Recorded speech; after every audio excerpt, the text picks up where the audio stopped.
အားလုံးပဲငါဘာ development channel ကနေပြီးတော့ပြန်လဲကြိုဆိုလိုက်ပါတယ်။ကျွန်တော်ဒီဘက်မှာကျွန်တော်ဘာကြောင့်ပြောရမလဲဆိုရှင်ကျွန်တော်က outline ပေါ့နော် outline အကြောင်းကိုကျွန်တော်ပြပြပါမယ်ပြီးလို့ရှိရင်ကျွန်တော်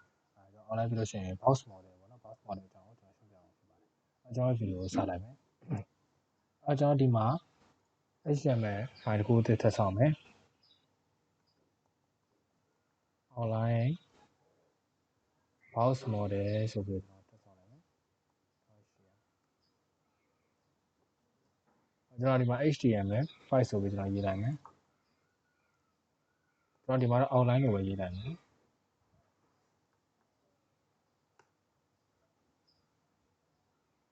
Okay ကျွန်တော်ဒီမှာ outline လို့ပဲပြင်ရေးလိုက်မယ်။ Okay ထုံးစံတိုင်းပဲကျွန်တော် rectangle တစ်ခုစောင့်မယ်။အဒီကောင်ကိုကျွန်တော်ဒီဘက်မှာ CSS မှာ file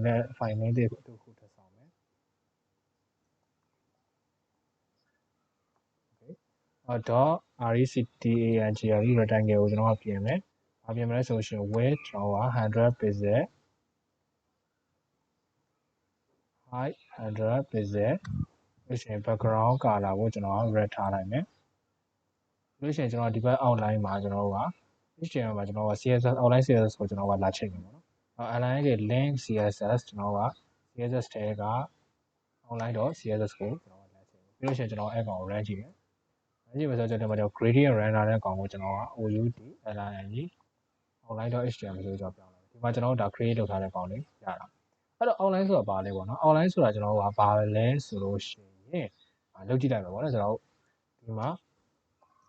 outline ကျွန်တော်က10 pixel solid black ဆိုပြီးကျွန်တော်ရေးကြည့်လိုက်။ပြီးရင်ကျွန်တော်ဒီမှာလာကြည့်တော့ရှင်ကျွန်တော်ဒီမှာ border လိုမျိုးဘောင်လေးထွက်လာတယ်။ဟုတ်ပြီနော်။အဲ့တော့ကျွန်တော်ကမေးစရာရှိတာပဲ။ border နဲ့တူတူပဲလား။ဟုတ်ပြီနော်။ border လိုမျိုးပဲလားဆိုလို့ရှိရင်မတူပါဘူး border လိုမျိုးတော့ဟုတ်ပါတယ်ဒါပေမဲ့ border နဲ့မတူပါဘူး။ဘာကွာလဲဆိုလို့ရှိရင်ကျွန်တော်ဒီမှာ outline နေရာမှာကျွန်တော်က border ဆိုပြီးတော့ကျွန်တော်ကထပ်ပြီးတော့ဆက်ဆောက်လိုက်မယ်10 pixel solid ကျွန်တော်ကဒီတစ်ခါ blue ဆိုပြီးကျွန်တော်ထားလိုက်white ဆိုပြီးကျွန်တော်ထားလိုက်ဟုတ်ပြီနော်။အဲကြောင့်ကျွန်တော်ဒီမှာ run ကြည့်လို့ရှိရင်ဒီနေရာမှာချွေအောင်ခြေထားတဲ့ border ကြီးတစ်လိုင်းသက်သက်ရှိတယ်။အဲ့မှာကျွန်တော်က outline ကြီးအမဲအောင်ခြေထားတဲ့ outline ကြီး border ရဲ့အဖြစ်အောင် border ရဲ့အပြင်ဘက်မှာရှိတယ်။ဟုတ်ပြီနော်။အဲ့တော့ဒါဒီကျွန်တော်ကအမဲအောင်ခြေထားတဲ့ကောင်ကြီး outline လို့ခေါ်တယ်။ဘယ်မှာရှိလဲဆိုလို့ရှိရင်အပြင်ဆုံးပေါ့နော် element တစ်ခုရဲ့အပြင်ဘက်ဆုံးနေရာမှာသူကတည်ရှိတယ်။ဟုတ်ပြီနော်။သူ့ရဲ့တစ်ဆင့်အထဲဝင်လာလို့ရှိရင်ကျွန်တော် border သူ့ကိုဝန်းရထားတာ border ရှိတယ်။ဟုတ်ပြီနော်။အဲ့တော့ကျွန်တော်တို့ကဒါဒီ outline လို့ခေါ်တယ်။အဲ့တော့ outline ကြီးကျွန်တော်ကဘာနဲ့တူတူပဲလဲဆိုလို့ရှိရင်ကျွန်တော် border နဲ့တူတူပဲရေးဖို့ရေးနေပေါ့နော်ကျွန်တော် outline သူ့ခွဲရေးမယ်ဆိုလို့ရှိရင် outline style ဟုတ်ပြီနော် outline style မှာကျွန်တော်ကကျွန်တော်ဒီမှာ double double ဆိုပြီးတော့ကျွန်တော်ရေးလိုက်မယ်လို့ရှိရင် outline width ကိုကျွန်တော်10 pixel ပဲကျွန်တော်ပြန်ထားမယ် outline color ကိုကျွန်တော်ကကျွန်တော်ဒီမှာ blue ဆိုပြီးတော့ကျွန်တော်ထားလိုက်မယ်ဟုတ်ပြီနော်အပေါ်ကောင်ကျွန်တော် comment ပိတ်လိုက်မယ်ကျွန်တော်ပြန် run ကြည့်လို့ရှိရင်ကျွန်တော်ဒါဒီကျွန်တော်က online color ကျွန်တော်ဒါမျိုးဖြစ်ဟုတ်ပြီနော်ဒါဒီကျွန်တော်က outline ပေါ့နော် outline ဒီမှာကျွန်တော်separate လုပ်ပြီးတော့ရေးလိုက်တဲ့ outline ကြီးခုနကကျွန်တော်ပေါ်နေတဲ့အပြန်အောင်ရင်းနှီးကြောင်းလေးဖြစ်နေဟုတ်ပြီနော်အဲ့ဒါကိုတစ်ချောင်းလေးရေးချင်လို့ရှိရင်ကျွန်တော်ဒါမျိုးရေးလို့ရတယ်ဟုတ်ပြီနော် sorry ဒါမျိုးရေးလို့ရတယ်အဲ့မှာကျွန်တော် online style လေးကျွန်တော်ကborder တော့ဟာတွေဒီလိုပဲ double တို့ဟုတ်ပြီနော်ကျွန်တော်တို့ဒီ dash တို့ဟုတ်ပြီနော် dash တို့ဘာတို့အတူတူပဲဟုတ်ပြီနော်ဒီကောင်အတိုင်းပဲကျွန်တော်တို့စမ်းလို့ရတယ်ဒါဒီ outline ပေါ့နော် okay အဲ့မှာကျွန်တော် outline offset ဆိုတာတစ်ခုရှိတယ်ဟုတ်ပြီနော် outline offset ဘာလဲဆိုရင်ကျွန်တော်ဒါလေးကို comment ပြန်ပေးလိုက်မယ်ဒါကောင်ကို comment ပြန်ဖွင့်လိုက်ဟုတ်ပြီနော်ဒါဆိုရင်ကျွန်တော်ဒါလေးပုံမှန် black ပြီးရင်ကျွန်တော်ဒီမှာ white ကိုကျွန်တော် blue ဆိုပြီးကျွန်တော်တစ်ချက်ပြောင်းလိုက်ဟုတ်ပြီနော်ဒါလေးကျွန်တော်ကဟုတ်ပြီ outline offset ကိုကျွန်တော်ပြောပြအောင် outline offset ဆိုပြီးကျွန်တော်ကဒီမှာ10 pixel ဆိုပြီးကျွန်တော်ထပ်ရေးလိုက်အဲကြောင့်ကျွန်တော် run ကြည့်တော့ရှင်ဒီမှာဟုတ်ပြီနော် border နဲ့ outline နဲ့ကြားမှာဟာဝါတဲ့အကွာအဝေးတွေကျွန်တော်က outline offset လို့ခေါ်တယ်ဟုတ်ပြီနော်ကျွန်တော်ဒီမှာ5 pixel ကျွန်တော်ပြန်ထား sorry 5 pixel ကျွန်တော်ပြန်ထားပြမယ်ဒီမှာတစ်ဖြည်းဖြည်းကျင်းလာဟုတ်ပြီနော်အဲ့တော့ပြန်မှတ်ရမှာဒီ outline offset တွေကျွန်တော်က outline နဲ့ border နဲ့ကြားအကွာအဝေးတွေ outline offset လို့ခေါ်တယ်ဟုတ်ပြီနော်ဒါဒီကျွန်တော် outline လို့ခေါ်တယ် okay ဒါလောက်ဆိုရင်ကျွန်တော် outline အကြောင်းကိုရှင်းသွားမယ်လို့ကျွန်တော်ယူဆတယ်အဲ့တော့ကျွန်တော် box model တစ်ချက်သွားအောင် okay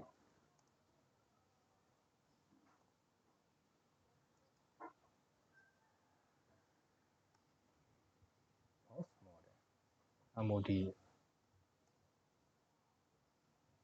MODE อ่ะ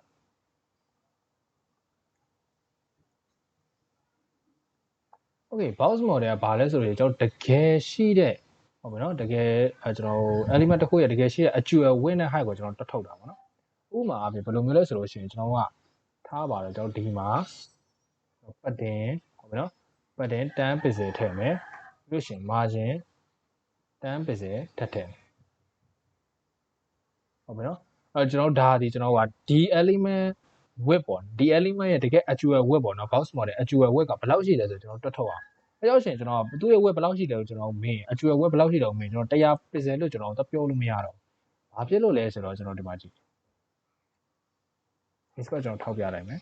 ဒီအောက်ကိုချက်လာကြည့်သူ့ရဲ့ actual width တွေဟုတ်ပြီနော်အဲ့တော့ဒီကောင်ကြီးတစ်ခုလုံးနေတာသူ့ရဲ့ actual width အနေဆုံးဒီ100ဟုတ်ပြီနော်ဒါဒီကျွန်တော်ကအနေအတွင်းဘက်ပိုင်းအကြောင်းဆုံးပိုင်းနေကျွန်တော်သူ့ရဲ့ element 100မှာ width ဆိုလို့ရှိရင်ကျွန်တော်100ရှိတယ်ဟုတ်ပြီနော်အဲ့မှာကျွန်တော်သူ့ရဲ့အထဲမှာပတ်တင်နောက်တစ်ခုတစ်ဆင့်ခံတယ်100နဲ့10နဲ့ပေါင်းရင်110ဟုတ်ပြီနော်အဲ့မှာကျွန်တော် border တစ်ဆင့်ခံတယ်100နဲ့10110နဲ့10ပေါ့120 120မှာကျွန်တော် margin ထပ်ခံတယ်ဟုတ်ပြီနော် margin မှာကျွန်တော်က10အဲ့တော့130 130မှာကျွန်တော်နောက်တစ်ဆင့်ဘာရှိသေးလဲဆိုလို့ရှိရင်ကျွန်တော်က outline ရှိသေးတယ် outline 10ပေါ့140အဲ့တော့သူ့ရဲ့ actual width ဒီအစားဆုံးကျွန်တော်140ရှိတယ်ဟုတ်ပြီနော်ကျွန်တော်ဒီမှာမြင်အောင်ပြောရရင်ကျွန်တော်ဒီမှာ CSS ကျွန်တော်က box model ဆိုပြီးကျွန်တော်ရေးပြမယ်ကျွန်တော်ဒီမှာဝင်ကြည့်တော့ရှင်ဒီမှာဟုတ်ပြီနော် margin ပေါ်တာ sorry သူကဟိုအောင်ထည့်မတွက်ဘူးoutline ကိုထည့်မတွက်ဟုတ်ပြီနော်အဲ့တော့ကျွန်တော်က outline ကိုထည့်တွက်ကြမလို့ margin border ရဲ့ pattern ရဲ့ content ဟုတ်ပြီနော်အဲ့ဒီ3ခုကိုကျွန်တော်ဒီမှာသူကတက်ထုတ်သွားတယ်ဟုတ်ပြီနော်သူရဲ့တကယ် actual width ဒီမှာဆိုရင်320 width က320ရှိတယ် okay left pattern 20 right pattern right border 10ဟုတ်ပြီနော် left right border တော့ border ရဲ့ border 10 pattern က20 margin မရှိဘူးအဲ့တော့သူရဲ့စုစုပေါင်းဒီ350အဲ့တိုင်းပဲကျွန်တော်တို့ကဒီမှာတက်ထုတ်ရင်ဟုတ်ပြီနော်ဒီကောင်ဒီ10ကျွန်တော်တို့ဒီမှာ height ဆိုလို့ရှိရင်သူရဲ့ content height ဒီ100 pattern ပေါင်းတော့110 120 130ဟုတ်ပြီနော်စုစုပေါင်းသူရဲ့ actual width height ဒီ